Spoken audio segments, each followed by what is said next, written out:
On va parler des richesses injustes et donc ça va être comme une sorte d'échange en même temps. Voilà. Donc je vais lire jusqu'au verset 6 peut-être. Jésus raconte cette histoire à ses disciples. Un homme riche a un serviteur responsable de sa maison. Des gens viennent lui dire, ton serviteur gaspille toutes tes richesses. Alors le maître appelle son serviteur et lui dit, qu'est-ce que j'entends dire de toi? Rends-moi tous les comptes de la maison. Maintenant, tu ne pourras plus t'occuper de mes affaires. Le serviteur se dit, mon maître ne veut plus que je m'occupe de ses affaires. Qu'est-ce que je vais faire? Travailler la terre, je n'en ai pas la force. Devenir mendiant, j'en ai honte. Je sais ce que je vais faire. Alors, quand mon maître va me retirer mon travail, des gens me recevront chez eux. Et il appelle un par un tous ceux qui doivent quelque chose à son maître. Il demande au premier, tu dois combien à mon maître? L'homme lui répond, 100 tonneaux d'huile. Le serviteur lui dit, voici ton papier, vite, assieds-toi et écris 50. Ensuite, le serviteur demande à un autre, et toi, tu dois combien? L'homme lui répond, 100 sacs de grains. Le serviteur lui dit, voici ton papier, écris 80. Alors le maître dit du bien de ses serviteurs malhonnêtes, parce qu'il a été habile. Les gens de ce monde sont plus habiles entre eux que ceux qui appartiennent à la lumière.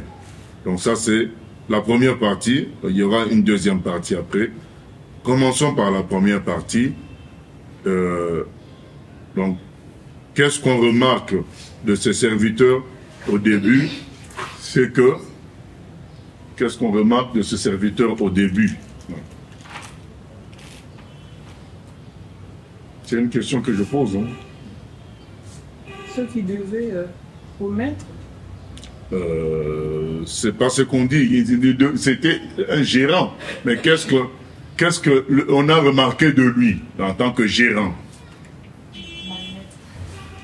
Il était malhonnête. Il dilapidait les biens de son maître. Voilà. Donc qu'est-ce qu'on remarque de lui? Il n'est pas sérieux. Il dilapide les biens du maître. C'est pas un bon gestionnaire. Voilà. Donc le maître décide quoi après? Pardon? De le destituer. Donc le maître, le patron dit, ben là, ce monsieur-là, il ne peut plus diriger mes affaires. Maintenant, quel est le stratagème que lui, il emploie? Il invite chaque personne qui avait une dette de son patron. Parce que c'est lui qui gérait tout ça. C'est lui qui gérait tout ça. Qu'est-ce qu'il fait de chacune de ces dettes-là? Donc quand il invite chaque personne, qu'est-ce qu'il fait? Il réduit les dettes.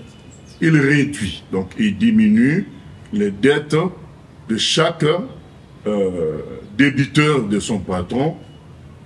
Oui. De toute façon, je n'ai rien compris. C'est logiquement, il devait dire rendez exactement ce que vous devez patron. Ah, mais c'est ce que... Il réduit, Oui, voilà, mais c'est ce qu'on examine. Donc peut-être d'autres vont répondre. Donc, mais pourquoi, justement, il réduit les dettes de chaque débiteur? Mais lui-même, il donne la raison dedans, mais c'est pourquoi on pose la question. Moi, je pourrais dire qu'il réduit pour renforcer l'amitié avec ces personnes, de sorte que si son patron le mettait à la porte, qu'il s'appuie sur ces personnes. Voilà. Donc lui-même, il le dit. Donc on va lire. Il dit, qu'est-ce que je vais faire? Travailler la terre, je n'en ai pas la force. Devenir mendiant, j'en ai honte. Je sais ce que je vais faire. Alors, quand mon maître va me retirer mon travail, des gens me recevront chez eux. Donc, il essaye de faire du bien à ces gens-là pour se lier d'amitié, de sorte que quand lui, il sera démis de ses fonctions, puisqu'on lui a déjà annoncé, tu seras démis de tes fonctions. Donc, quand il sera démis de ses fonctions, eh bien, il pourra être reçu chez ces gens-là. Donc, premièrement, il fait une analyse objective de la... c'est ce que je peux dire. Donc, il fait une analyse objective de la situation. Il prend au sérieux son maître qui lui dit « Tu seras démis de tes fonctions ». Il n'a pas pris ça à la légère. Donc, on peut... comment dire...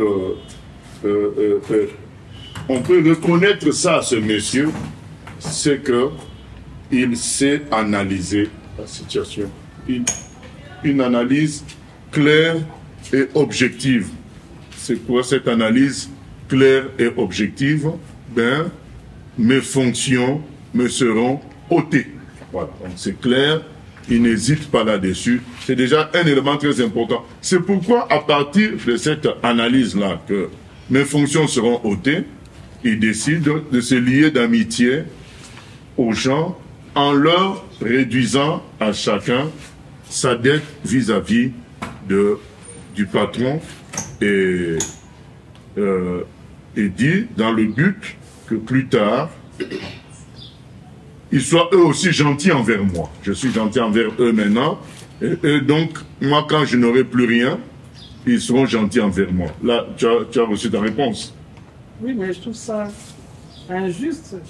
Dans quel sens? Le fait que, dans le sens où les gens doivent une certaine somme, c'est sûr que s'ils récupéraient toute la somme, ben, le maître serait content de voir quand même, c'est qu'on lui restitue ce qu'on lui doit. Donc on voit, il fait ça, mais en fait, il pense à lui-même. Il pense à lui-même, mais c'est pas dans le bon sens de faire ça, non? Oui, nous n'avons pas, nous allons revenir sur ce point-là. On n'en est pas encore là. On va poser la question sur ça. Mais oui, donc là, nous sommes à l'étape où nous voyons qu'il fait une analyse claire. Il n'aura, parce que toi tu dis que il aurait dû faire correctement les choses. Peut-être le maître, c'est pas aller changer d'avis, c'est pas son analyse. Lui, il reçoit bien le message.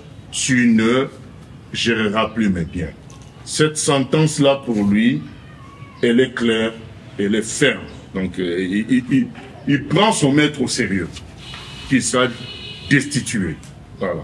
Maintenant, il appelle chaque personne. On est dans Luc 16, 1 à 13 environ. Donc, on est dans Luc 16, 1 à 13.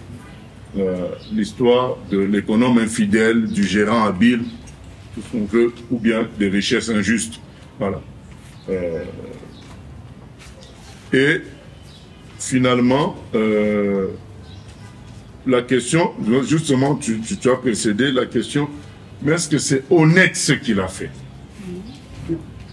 Pardon? Non. Non, donc c'est pas honnête, puisque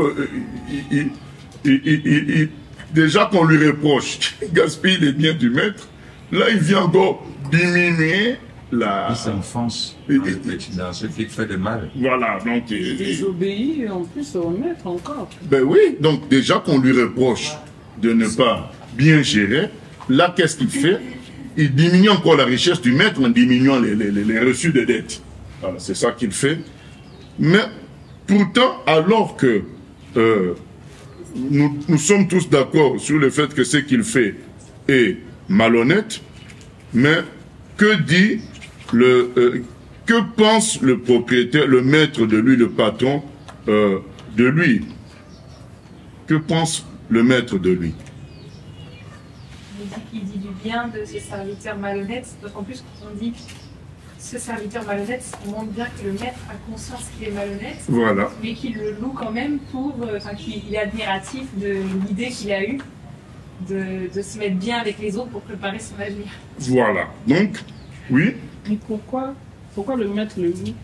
Mais c'est ça.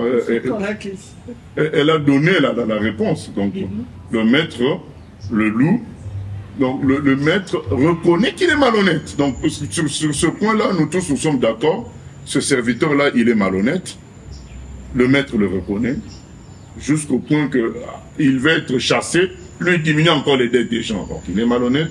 Mais le maître dit, mais tiens, le mec, il est quand même fort dans l'analyse de la situation et en quelque sorte, dans la préparation de... Il prépare quoi quand il fait cet acte-là? Il veut se racheter.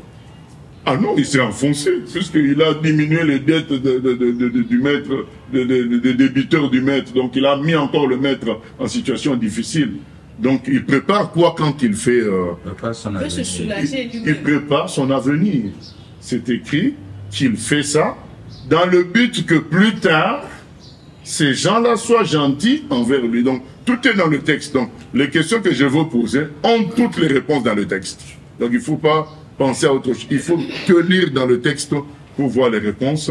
C'est ça l'étude biblique. Le but, c'est que nous apprenions à trouver les réponses que dans le texte. Voilà. Donc après, si on fait d'autres études thématiques, tout ce qu'on veut, là on fait une étude de texte, donc on doit faire un effort pour trouver les réponses dans le texte. Voilà. Et là, si peut-être on fait une étude d'un thème, là on peut chercher plusieurs textes. Là, on se concentre sur ce texte. Donc finalement, ce monsieur-là, il fait ça dans le but de préparer son avenir. Et c'est ce côté-là que loue le maître. Le maître le loue parce qu'il sait préparer son avenir. C'est quelqu'un d'averti. Il a pris au sérieux la menace. Il a pris au sérieux la décision du maître. Et il a cherché une solution par rapport à son avenir, par rapport en tenant compte de la décision du maître. Donc là, nous sommes que sur l'histoire racontée. Maintenant, nous allons passer à la deuxième étape, l'application de cette histoire dans les choses qui nous concernent dans la vie chrétienne. Dans le cas. La première partie, c'est l'analyse de l'histoire elle-même, ce qu'on appelle le contexte. Donc on analyse ce qui entoure la leçon que nous voulons tirer pour nous. Donc on analyse, mais pour tirer la leçon, il faut bien analyser l'histoire. Donc l'histoire, c'est un gérant dilapideur, un gérant moins sérieux, se voit notifier sa destitution d'une manière claire et nette. Nous avons dit, il prend ça au sérieux. Il sait que, aïe, là, je ne serai plus gérant. Et deuxième élément, il fait un stratagème malhonnête encore, mais curieusement, que le maître finit par l'apprécier. Donc nous avons dit, il apprécie pourquoi? Il apprécie pour cette sagesse-là, cette capacité à préparer son avenir. Et il se sert de quoi pour préparer son avenir? Il se sert de quoi pour préparer son avenir? Des biens matériels? Non, des biens du maître. Au fait, des biens qui étaient à sa charge. C'est ça dont il se sert pour préparer son avenir. C'est bien même qu'on a, qui ont conduit d'une certaine manière à sa perte, puisqu'il les a mal gérés. C'est pourquoi ça a signé sa perte. Mais il prend encore les mêmes biens. Il planifie son avenir à partir de ça, même si c'est un acte malhonnête. Curieusement, le maître loue sa sagesse. Dit, ah, là, le mec a été intelligent. Il a été intelligent. Il a pris ces biens-là, qui n'étaient pas à lui en plus. Hein. Ce ne sont pas ses biens. Il a géré ça de manière que, plus tard, son avenir soit assuré. Donc, il a su tirer parti du fait que, il pouvait en faire quelque chose quand même. Donc là, nous avons détaillé un peu l'histoire en elle-même. Maintenant, écoutons Jésus utiliser cette histoire-là. Jésus ajoute, et moi, je vous dis,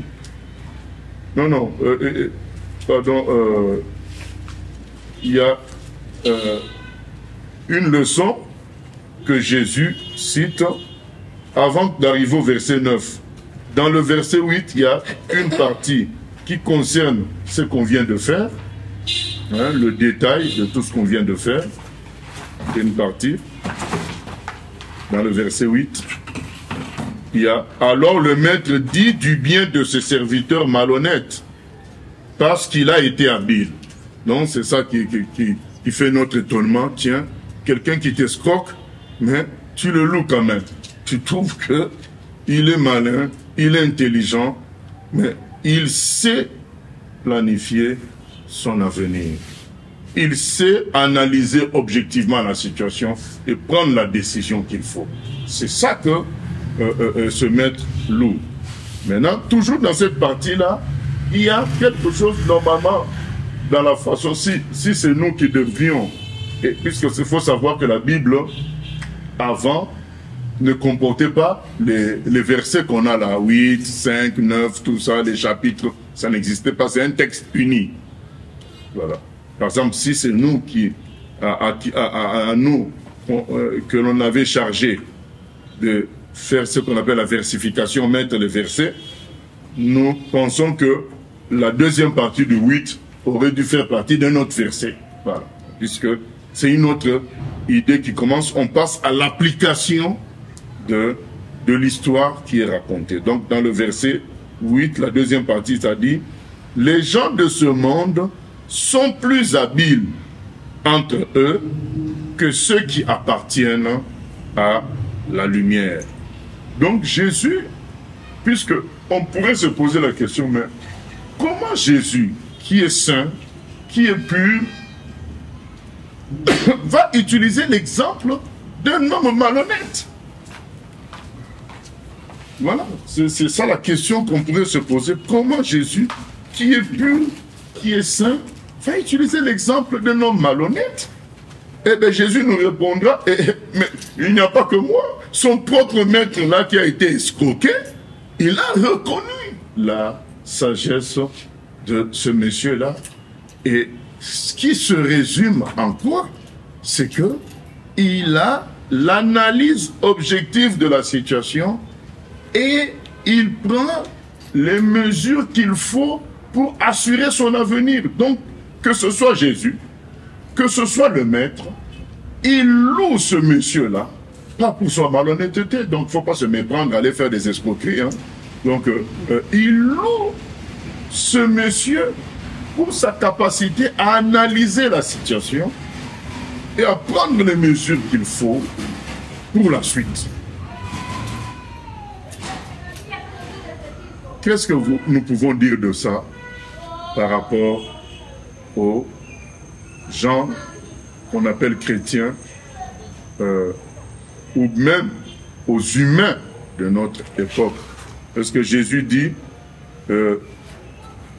les gens de ce monde sont plus habiles entre eux que ceux qui appartiennent à la lumière.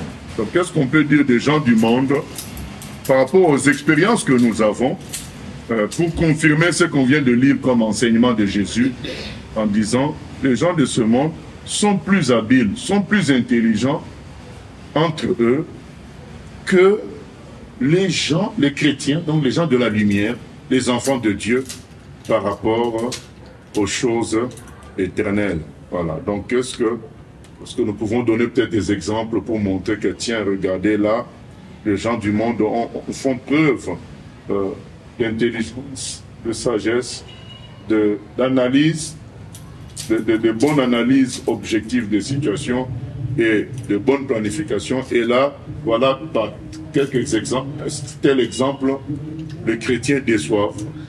Voilà. On peut comparer, donner quelques exemples, enfin, chacun peut donner un exemple de ce que la leçon que Jésus nous donne là. J'ai pensé à l'histoire de Saul. Saul, lorsque le prophète lui a annoncé qu'il ne sera plus roi, Dieu l'a retiré du trône, que c'est maintenant Dieu a mis son regard sur David. Au lieu d'en profiter dans le sens où d'être aussi bien avec David, de bien faire les choses, il a continué il a haï David, il est allé de pire en pire, ce qui a fait qu'il a mal fini. Donc je me dis, dans ce contexte-là, s'il pouvait revenir, en tirer profit de le sens où il essaie de s'améliorer en s'humiliant auprès de Dieu d'abord et en étant ami avec David, peut-être serait bien fini. Donc il y a la sœur qui donne l'exemple de Saul, à qui on dit que la royauté est déchirée, donc ça sera donné à quelqu'un d'autre, et lui-même il sent que ça sera David, mais au lieu de préparer son avenir, pas forcément à lui, parce que lui, Dieu n'allait pas, il était toujours roi officiellement, mais l'avenir de qui? L'avenir de sa famille en quelque sorte, de sa descendance, en étant bien avec le futur roi. Mauvaise analyse de la situation, parce que Dieu a dit que je t'enlève la royauté. Mauvaise analyse de la situation, il ne prend pas Dieu au sérieux. Il se permet de combattre le roi que Dieu lui met comme une idée que ce sera lui. Donc mauvaise analyse de la situation, il n'a pas pris Dieu au sérieux. Dieu dit bien que c'est fini pour lui. Vous voyez, le gérant habile, on lui dit que c'est fini, il a pris ça au sérieux, c'est fini. Voilà. Et Saül, on dit c'est fini, mais il essaie de combattre quand même la volonté de Dieu. Mais dans le cas de... Et puis finalement, il ne prépare pas l'avenir de sa famille. Nous savons comment la famille de Saül a fini par la suite. C'était grave, surtout avec les histoires des Gabaonites. Mais bon, on va pas... mais on peut dire tout simplement que la suite de la famille de Saül a été mauvaise, puisque ils ont eu un père qui n'a pas cherché à préparer leur avenir. Mais toujours dans l'histoire de Saül, de cette époque-là, qui a été plus sage que Saül dans sa façon de faire, étant conscient de la décision de Dieu? Non, non. Jonathan, le fils de Saül, lui, il sent que c'est David qui va être le prochain roi. Qu'est-ce qu'il fait? Il devient son ami. Donc pendant que eux ils ont le pouvoir, qu'est-ce qu'il fait? Il commence à faire des gentillesses à David. Parce qu'il sait que c'est ce monsieur qui sera le roi plus tard. Il prend la décision de Dieu au sérieux. Il sent que c'est David et il commence à lui faire du bien. Et nous connaissons la suite. Qu'est-ce qui s'est passé quand David devient roi? Il dit, cherchez-moi les enfants de Jonathan. Donc il a pris l'enfant de Jonathan qui restait, il a mis autour de lui Méphibosheth. Donc il a mis là à manger à la table du roi, parce que son père avait planifié l'avenir. Ils avaient le pouvoir, mais il avait compris la décision de Dieu que c'était sérieux. Ce n'est plus leur famille qui va être roi, c'est David qui va prendre la relève. Donc il a pris au sérieux Dieu. Donc nous voyons l'enseignement de Dieu dans cette affaire.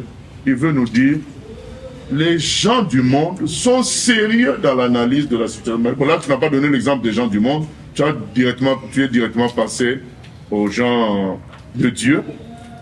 Mais là, nous voyons encore un échec de quelqu'un qui est censé être de Dieu. Prendre Dieu en qui il a cru au sérieux, pas du tout. Il n'a pas pris Dieu au sérieux. Il n'a pas préparé son avenir. L'avenir, en fait, de sa famille, il n'a pas préparé ça. Il a combattu la décision de Dieu. Et il n'a pas fait ce qu'il fallait pour assurer un avenir à sa famille. Au contraire de Jonathan, qui lui a été sage. Même si David passait comme un concurrent à leur famille, il a pris au sérieux la décision de Dieu. La décision de Dieu, c'est de mettre David à leur place. Donc il faut se faire ami avec David. Voilà, donc les enfants. Maintenant, je laisse la parole à d'autres. S'il y a des cas où on nous montre la sagesse des païens, oui. Moi, je voulais juste dire qu'en fait, que cet écodant infidèle, c'est comme si au fond de lui, il sait que son maître est bon. En fait, quelqu'un, s'il ne sait pas que le maître est bon, donc il va pas encore, comment dire, en fait, c'est vrai qu'il essaye de restituer une partie des biens, même si c'est pour son propre intérêt. Donc il essaie quand même d'arranger parce qu'il sait que son maître est bon. Parce que normalement, un autre maître aurait, s'il était mauvais, il aurait dit, il a dit, mais bien, ne touche pas le reste. Et tout ça, l'être comme ça, peut-être je m'en charge. C'est une première analyse. Ah non, non, parce que le maître, même s'il savait que le maître est bon, il a pris au sérieux la décision du maître que c'est fini, ce n'est pas toi. Mais le peu de temps, parce que quand on dit ce n'est pas toi, c'est pas que tu sors de là, du bureau. Donc tu dois faire un rapport. On lui a dit rends compte, c'est-à-dire fais un rapport. Donc le temps qu'il fait le rapport, lui il en profite pour diminuer la dette des gens.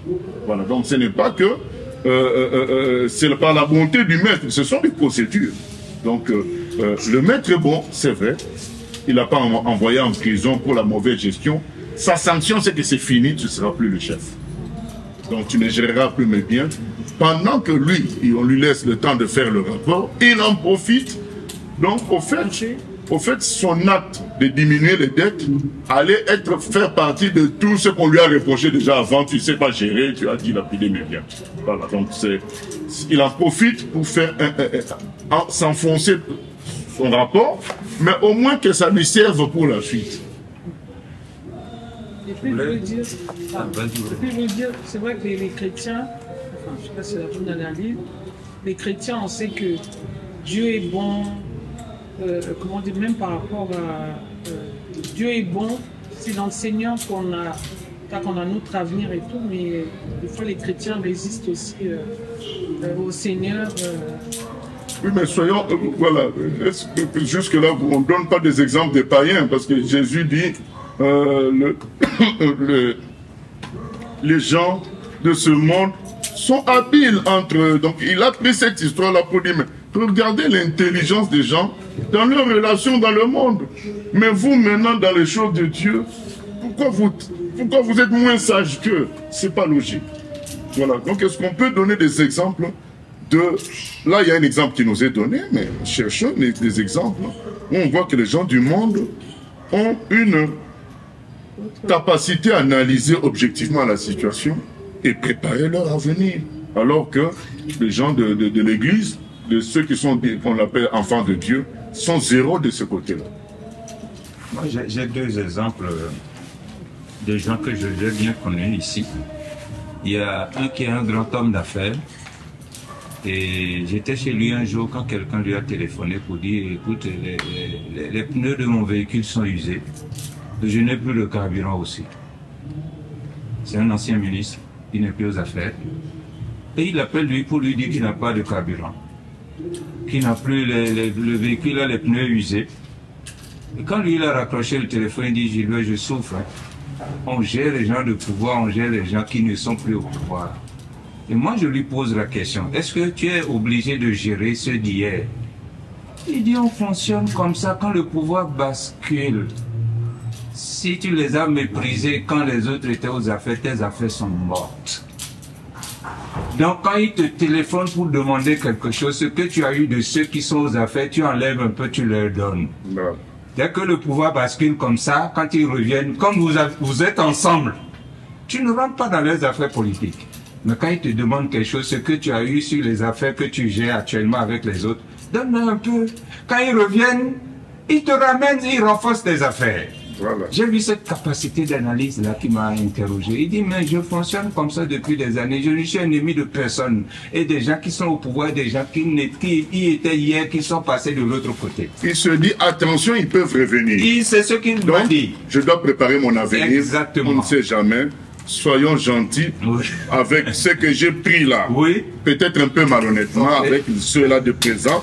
J'investis dans ceux-là. Il y a un deuxième. C'est un ouvrier, un grand ouvrier. Il fait les baies vitrées et il fait les tôles en tuiles. Et à un moment donné, les affaires ne marchaient plus du tout. Et là où il vit, il doit beaucoup de mois de loyer. Là où il travaille, il doit beaucoup de mois de loyer. Et il n'arrive plus. Vraiment, il s'en sort plus. Même son enfant était de temps en temps renvoyé de l'école et tout ça. Et il a une très belle voiture parce qu'il avait eu un gros marché et il est allé acheter une voiture qui coûte très cher et elle est très propre, elle est très belle. Et quand il est venu me parler des difficultés qu'il traversait, moi j'ai dit, j'ai pas d'argent à te donner, mais j'ai une suggestion à te faire. Cette voiture-là, si tu la vendais, tu auras réglé toutes tes dettes. Toutes tes dettes seront réglées et puis tu vas te sentir un peu mieux. Écoutez ce qu'il m'a dit. Il dit, Gilbert, je ne peux pas vendre cette voiture-là. C'est avec ça que je gagne les marchés. Quand quelqu'un m'appelle, quand je me mets en costume et je rentre dans ce véhicule et je gare là où on m'a appelé, si tu as envie de me remettre en marché, tu ne dois pas le dire. Si c'est dans ta maison où que je dois venir, quand je gare et qu'on a fini de parler, tu m'accompagnes au portail, tu vois quand même dans quel véhicule je suis en train de rentrer, tu vas quand même, tu vas pas douter de mon sérieux. Voilà. Et ça nous rappelle une grande partie des païens en général. Oui. Ils ont fait leurs entreprises, ils se sont sacrifiés. Oui. L'argent, ils ont investi. L'argent qu'ils pouvaient utiliser pour acheter des pantalons, des chemises, Oui. des choses, Oui. Oui. ils ont mis ça dans leurs affaires. Oui. Oui. Voilà, parce que ils se disent, là plus tard, ça me Ça va rapportera. Bien Donc sûr. les païens arrivent à se priver des choses dans le présent par rapport à l'avenir. Ok. Et donc Jésus dit, mais ce qui est malheureux, c'est que les enfants de Dieu n'ont pas compris ces choses-là. Pourtant, c'est eux qui sont censés avoir l'intelligence, Bien sûr. la sagesse. Voilà. Donc tu dis, voilà, les enfants de ce monde sont habiles. Ils arrivent à faire une analyse de la situation, s'en servir de cette analyse pour préparer l'avenir. Il dit, mais les enfants de Dieu sont paresseux, sont oublieux, ils n'appliquent pas cette sagesse d'analyser la situation et de préparer l'avenir. Oui. Mais pourquoi le Seigneur dit ça parce aux enfants, enfin les chrétiens, j'ai pas bien compris.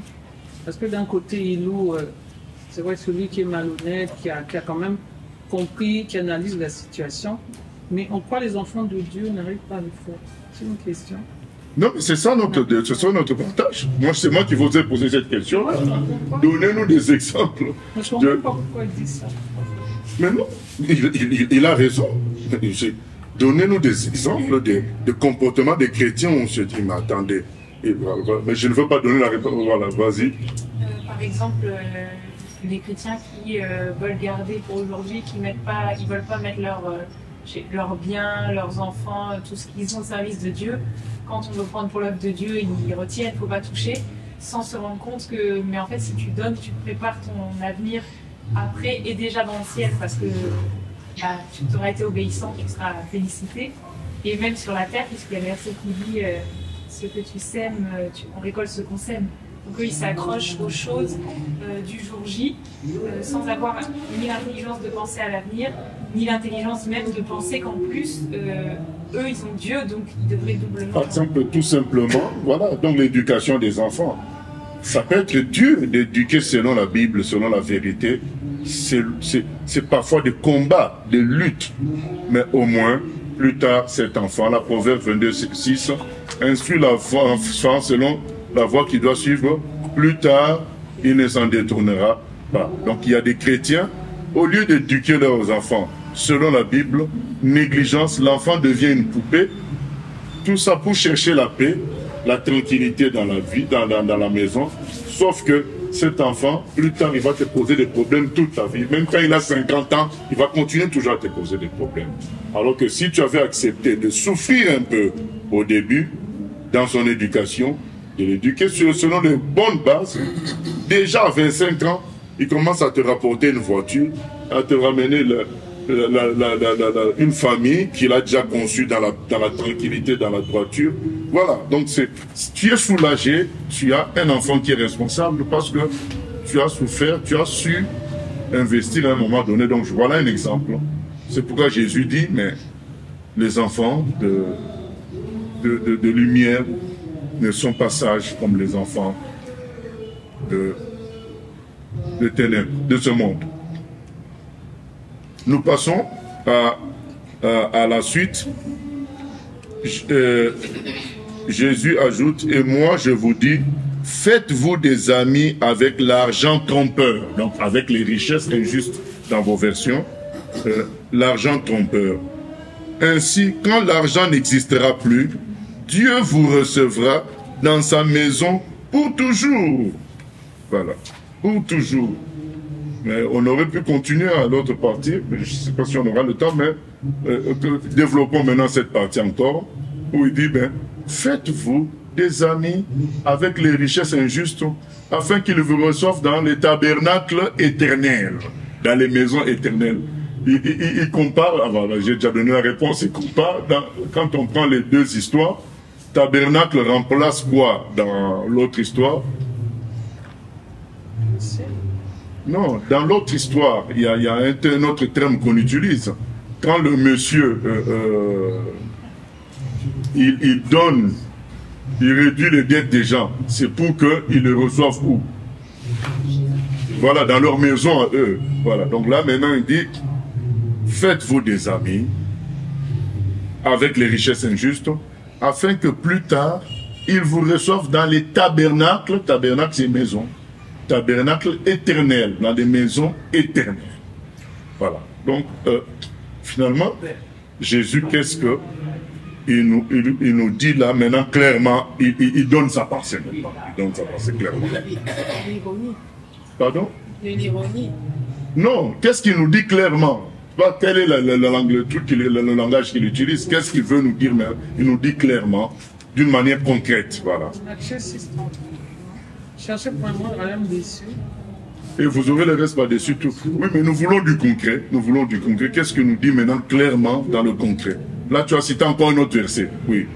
Il dit utilisez les richesses injustes, donc ce que vous avez sur cette terre-là, qui n'est pas éternelle, pour faire de Dieu un ami, donc pour servir Dieu. Comme ça, il sera chez vous. Voilà, c'est ce qu'il nous dit clairement. Il nous dit clairement que les biens là que vous avez, ce n'est pas vous.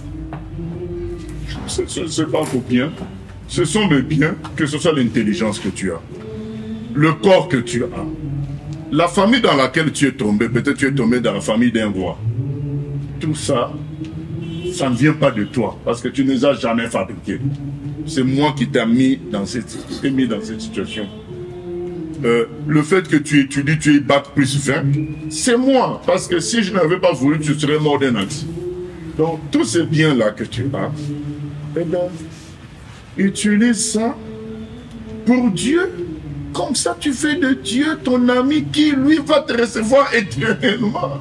Il dit, mais c'est aussi simple que ça. Donc, il nous prend l'exemple des gens malhonnêtes qui quand même comprennent ces notions-là que non, là,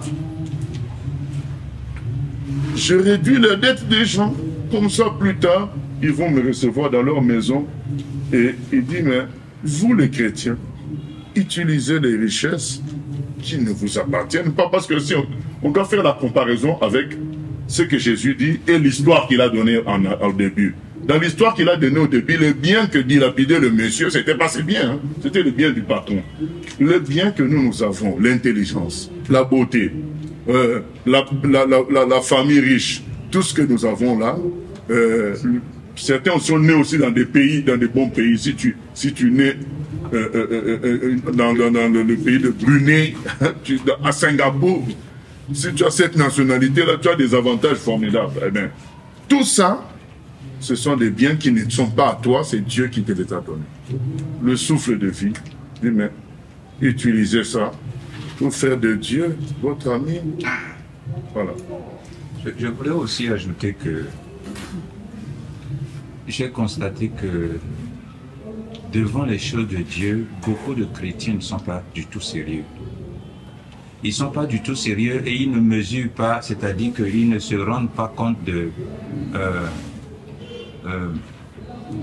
c'est un peu, je vais paraphraser Paul qui dit « Je prie que Dieu illumine les yeux de vos cœurs afin que vous sachiez quels sont les intérêts attachés à un si grand salut. » Lorsqu'ils sont devant les choses spirituelles, ils, comme tu as déjà dit, ils sont paresseux, ils sont négligents, ils sont méprisants, ils reposent les choses, ils repoussent à demain ce qu'ils peuvent faire aujourd'hui. Ils sont indolents devant les choses de Dieu.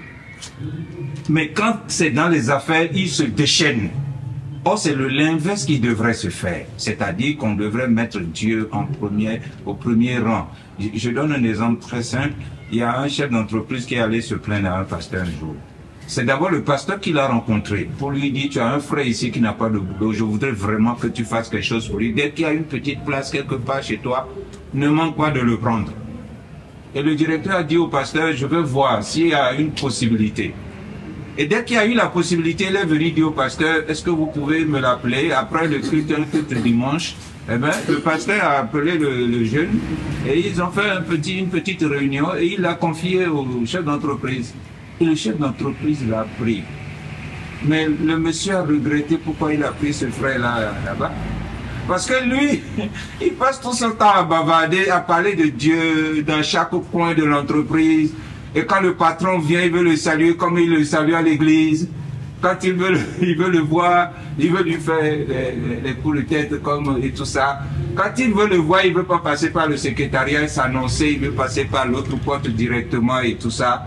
Et le patron a constaté cette familiarité-là qui a commencé à le déranger.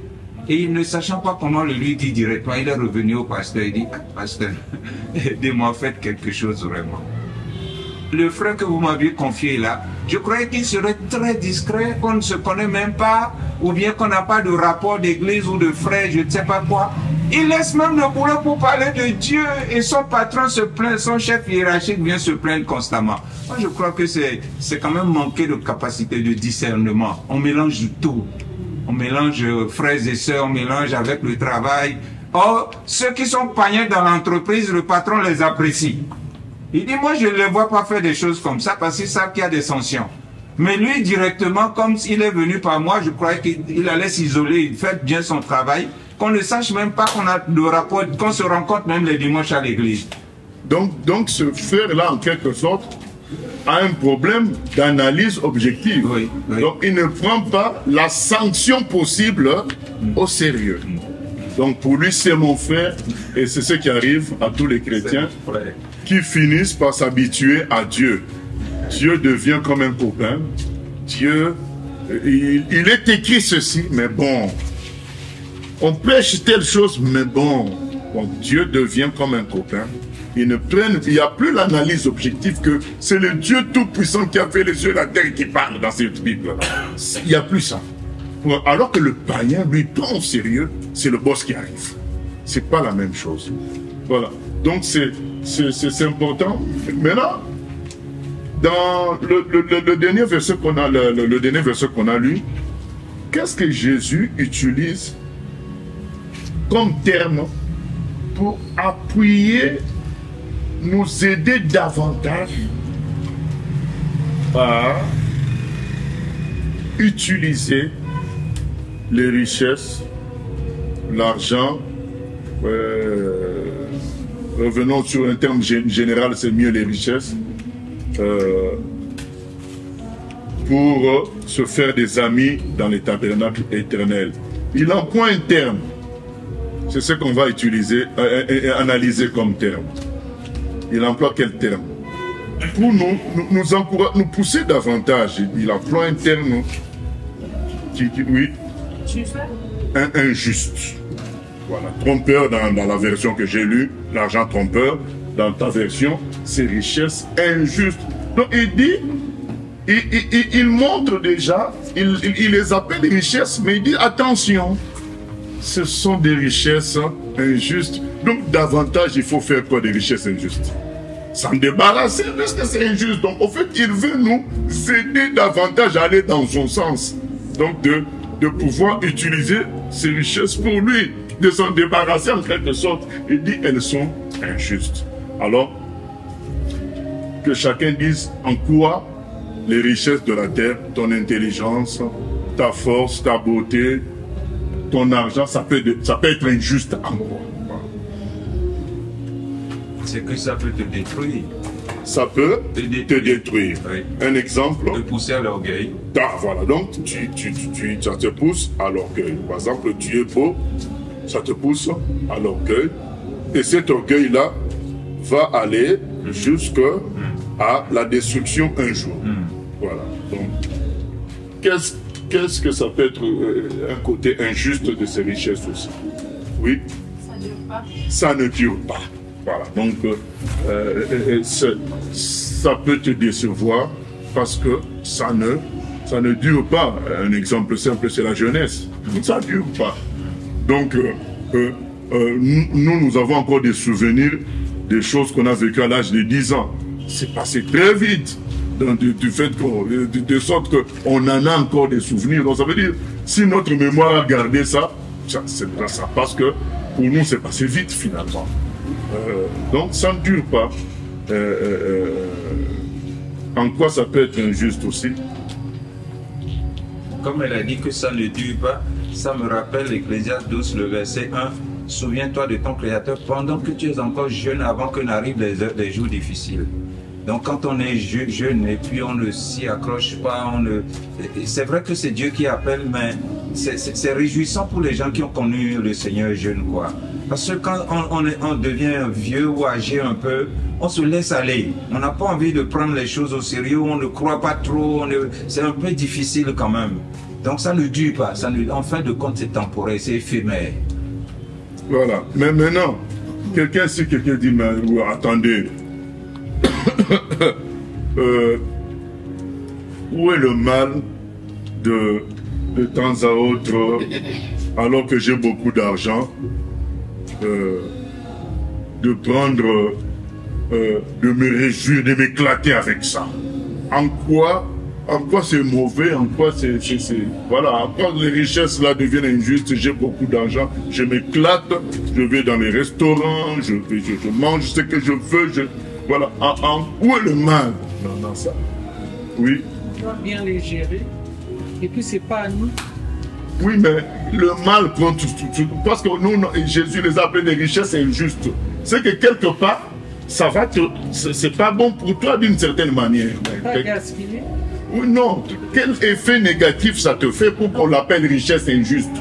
Donc c'est ça qu'on cherche, oui. Tôt ou tard, tu n'auras pas la paix. Tu peux penser trouver peut-être le vrai bonheur, être satisfait en faisant tel acte. Mais après l'avoir fait, tu réalises qu'il y a encore un trou en toi que tu n'arrives pas à voir. Voilà, donc déjà, ça ne te donne pas une satisfaction totale. Donc ce sont des choses, ben, tu vas y aller, d'accord, mais il y aura toujours un vide. Parce que ces richesses-là qui sont matérielles ne peuvent combler l'âme. Voilà, donc c'est par exemple là, c'est leur côté injuste encore qu'on soulève. Oui. Comme disait Laetitia, ça ne résout rien. Tu peux croire que comme il y a un verset qui dit je crois à l'argent, mais pas à tout. Donc tu vas croire que là j'ai besoin de ça, je prends, j'ai besoin de ça, je prends. Mais le jour où tu es malade, ça ne résout pas. Donc donc il y a une déception. Donc ces richesses peuvent produire une déception en toi. Parce que le jour où tu es malade, elles servent à rien. Parce qu'elles ne peuvent pas régler certaines choses. Donc, on peut rajouter, elles sont injustes dans le sens qu'elles ne résolvent pas tout. Et du coup, ça peut engendrer des frustrations, des grosses déceptions. Mais ce n'est pas tout. Ce n'est pas tout. Oui. Le fait aussi qu'on ait l'impression qu'on peut se confier en elle, on ne se confie pas en Dieu. Donc le jour où on est déçu, peut-être qu'on n'a pas forcément le réflexe d'aller vers Dieu, on n'a pas l'habitude, c'est tout ce temps-là qu'on a perdu. Et on peut se retrouver aussi, entre guillemets, sans rien, alors que si on a pris déjà l'habitude de considérer que ça c'est injuste, on s'est confié en Dieu dès le départ et on peut fonctionner avec Dieu. Donc ça peut nous éloigner de Dieu aussi. Sans quoi, c'est aussi dangereux, c'est injuste, parce que ça peut nous éloigner de la vraie source de bonheur, Dieu lui-même. Un autre élément que je peux rajouter, c'est l'esclavage. Les gens ne se rendent pas compte de la puissance de l'esclavage. Parce que tu peux dire, où est le mal de s'éclater? Le problème avec s'éclater là, où est le mal de chérir ces richesses-là? Le problème, c'est que ces richesses ont la capacité de soumettre quelqu'un. Et ça, c'est la chose qu'on ne peut souhaiter à personne. Est-ce que vous avez déjà vu quelqu'un en crise de manque de cocaïne, en crise de manque d'héroïne, en crise de manque de chocolat? Il y a des gens, je me souviens, Helmut Kohl, le chancelier allemand, était esclave du chocolat. Et ces gens-là deviennent malades de cela. Les richesses de ce monde peuvent te mettre dans un état d'esclavage où tu ne supportes pas voir l'autre s'habiller comme un peu mieux que toi. Donc le lendemain, il y en a dès qu'ils voient quelqu'un s'habiller un peu mieux que qu'elle ou que lui, il va lui demander, tu as acheté ça où? Le cœur bat. L'esclavage, c'est dur. L'esclavage tel qu'on le voit physiquement, on enchaîne quelqu'un, il travaille, c'est dur. Quelqu'un qui est esclave de l'argent, lorsqu'il perd 1000 francs, il devient fou. Alors que toi, tu es tranquille. Tu es en paix. L'esclavage, ces richesses-là peuvent produire l'esclavage. Les gens qui disent, mais laissez-moi m'éclater, d'accord. Sauf que, attention, tu peux devenir esclave. Et quand tu es esclave, ces choses-là sont sans pitié. Quand tu es esclave de l'alcool, c'est sans pitié. Il y a des gens qui sont devenus des sans domicile fixe à cause de l'alcool, divorce avec la femme, licenciement au boulot, et puis il devient quelqu'un qui était un cadre d'entreprise, il devient sans domicile fixe. L'esclavage est une. Il faut redouter, chérir les richesses de ce monde, s'accrocher aux richesses de ce monde, ça peut produire aussi l'esclavage. Jésus appelle ça des richesses injustes pour ça aussi. C'est des richesses injustes à cause de leur trahison. Ton corps, un jour, va te trahir. Pasteur, tu as cité des choses, je voulais juste compléter, même des produits de beauté. Une femme qui aime mettre tel parfum ou se maquille un peu, dès qu'elle n'a plus les moyens de se procurer tel lait, crème ou ceci, cela, ça devient une maladie.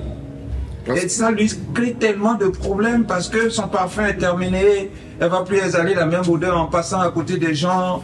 Et tout ça, le lait qu'elle a eu l'habitude d'utiliser coûte tellement cher que, bon, le mari peut-être a perdu son boulot, elle-même n'a plus de revenus. Et la tentation est même forte d'aller chercher dehors, d'appeler des hommes des Est pour demander, ah ici ça caille, hein.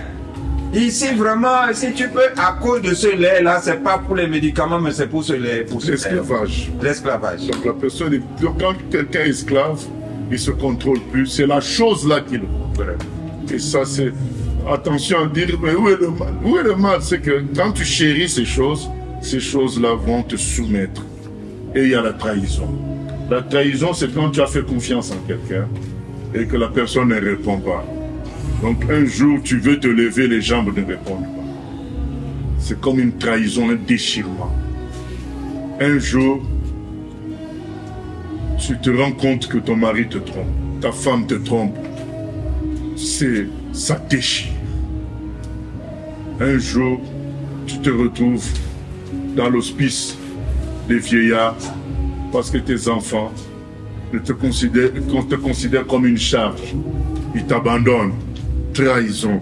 Si c'était tes richesses, tes enfants, tu es trahi. Et la trahison, ça déchire, ça détruit. Ce sont des richesses injustes. Donc Jésus dit, puisque ce sont des richesses injustes, donc davantage, utilisez ça pour Dieu et que vous vous receviez de Dieu lui-même. Gloire. Parce qu'on dit le tabernacle éternel. Éternel, ça ne veut pas dire à venir. Éternel, c'est ni commencement, ni fin. Donc quand on dit que quelque chose est éternel, ça a déjà commencé maintenant. Voilà. Celui qui croit en moi a la vie. Donc c'est que ça commence maintenant. Donc on dit, pour qu'on vous reçoive dans le tabernacle éternel, la connexion à ce tabernacle éternel, c'est maintenant. C'est-à-dire que tu es connecté à la banque du ciel. Tu es connecté à la santé qui vient du ciel. Tu es connecté à la paix qui vient du ciel. Dès maintenant, donc on te reçoit dans les tabernacles éternels parce que toi tu as su utiliser les richesses injustes pour Dieu, pour son royaume. Le temps, tu as su l'utiliser pour lui. Et lui te reçoit dans les tabernacles éternels. De sorte qu'il va y avoir des situations où, alors que ça te réclame 6 mois, Dieu va régler ça en 2 semaines. Parce que toi, tu as su aussi dans le passé lui donner ton temps. Donc c'est plein de choses comme ça. Bref, Jésus veut nous enseigner de ne pas être moins sages que les païens. Si eux, ils savent, comme des exemples qui nous ont été donnés, ils savent, le terme, hein, ils savent investir pour l'avenir, ils savent préparer l'avenir. Soyons davantage plus sages. Préparons l'avenir avec Dieu en nous servant de toutes ces richesses qui ne sont pas à nous. Non seulement elles ne sont pas à nous, elles sont aussi injustes. Parce qu'elles peuvent nous trahir, elles peuvent nous rendre esclaves, elles peuvent nous détruire. Elles peuvent nous éloigner de Dieu. Donc, ce sont des richesses injustes. Elles ne durent pas. Donc, servons-nous de ça. Sers-toi de ça pour servir Dieu avec. Et toi, tu recevras des choses éternelles pour clôturer, déclôturer. Je prends l'exemple de qui? De Élie et de la veuve de Sarepta. Voilà. Elle a pris son gâteau qui restait que pour lui, pour elle et son fils. Donc, faible quantité, ça ne dure pas.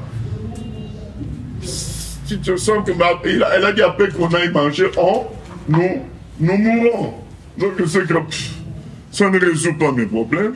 Même si je mange ce gâteau-là, je meurs. Donc, l'argent après lequel tu cours, ça ne va pas résoudre tous tes problèmes. Ça peut aujourd'hui te permettre d'acheter des chaussures, et c'est tout. Ça peut te permettre d'acheter une maison, mais après, il y a d'autres choses, d'autres problèmes qui viendront dans la vie.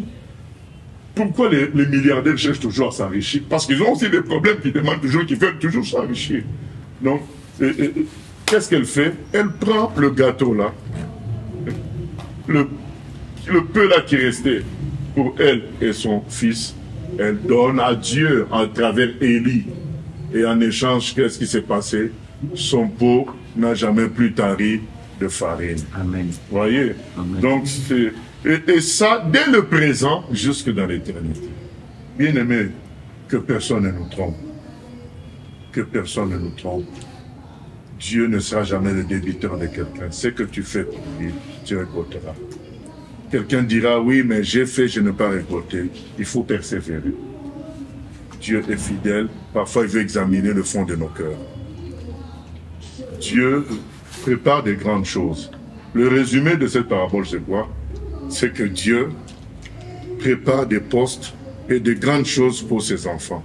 Mais il les a mis en test sur terre pour voir qui va se comporter comment. Parce que la suite, parce qu'on n'a pas le temps pour lire la suite dit, celui qui est fidèle dans les petites choses le sera dans les grandes.